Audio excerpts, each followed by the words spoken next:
আসসালামু আলাইকুম। আজকে বিকেলবেলা খাওয়ার জন্য পেঁয়াজের কালি ডিম দিয়ে রান্না করতেছি।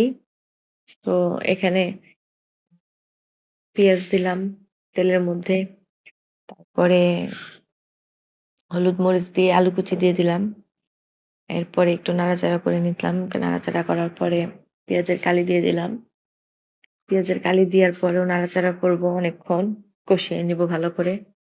কষানো শেষ হলে ঢেকে দিব। ঢেকে দেওয়ার পরে আবার ঢাকনা খুলে আবার নাড়াচাড়া করব। নাড়াচাড়া শেষ করে তারপরে এই যে ডিম আগে থেকে লবণ দিয়ে ভেঙে নিয়েছিলাম সেটা ঢেলে দিলাম। দিয়ে আবার নাড়াচাড়া করতেছি। তারপর আবার ঢেকে দিলাম।